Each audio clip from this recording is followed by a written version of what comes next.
You're welcome to another edition of Motherland. Please help us to like and subscribe to this page in order to help us grow our channel.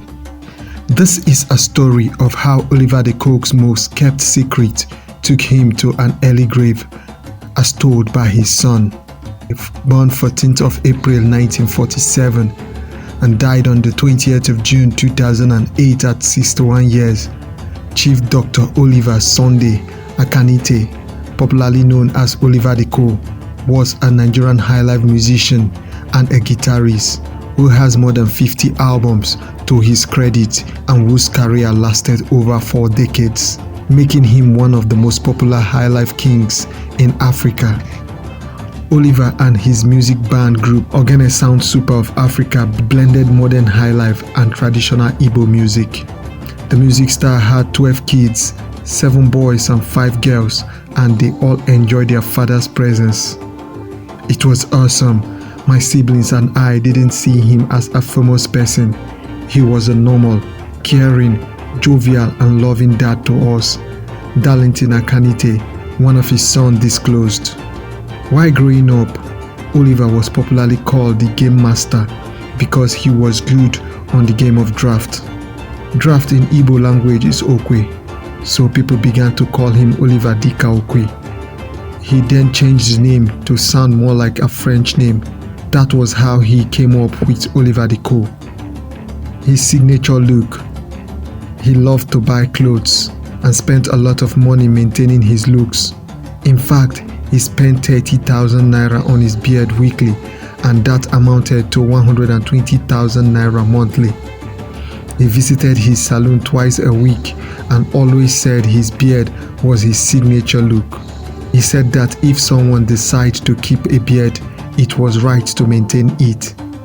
About his sickness and death, he fell ill at the end of 2007.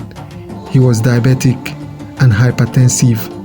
Most artists don't like to disclose their health challenge, and his son is of the opinion that if Oliver about his health challenge, he would have gotten help quickly. He was ill for 3 months. He then recovered in February 2008 and began to go for shows.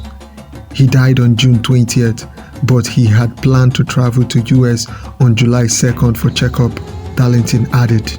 He went further to tell the press that it was as if his father knew he was going to die. On that day he died, he decided to stay indoors and he told me to stay beside him. The morning after he had his breakfast, he began to feel ill and cancelled his appointment for the day. I didn't know it was a serious matter. All I could do was to console him. I went to the bathroom to take a shower and then told him that I wanted to visit a few friends, but he begged me not to leave his side and I became upset. I thought he was just depriving me of having fun. I grudgingly stayed back. While Darlington stayed back with him, he began to tell him how he started his career.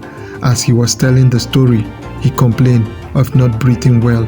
Oliver then decided that he should be taken to the hospital. On his way to the hospital, he told the driver to increase the air condition, that he was feeling hot. His son became scared when he started to shout, "Wheelbarrow, wheelbarrow. Darlington, please bring wheelbarrow." It was after his death, Darlington, who wondered what was happening, realized that the highlife maestro was referring to a wheelchair, not actually a wheelbarrow. I think he was becoming paralyzed and unconscious. He was rushed to the emergency ward. When we got to the hospital, and throughout his time in the hospital, he kept begging me to save him, but there was nothing I could have done, the son said. He held Darlington's hand close to his side as he took his last breath. His son closed his eyes and kissed him on the forehead. I was so confused about all that happened. The words of Darlington, his son. This is where we stop on today's edition of Motherland. Please help us by liking and subscribing to this channel in order for us to grow. See you on our next episode.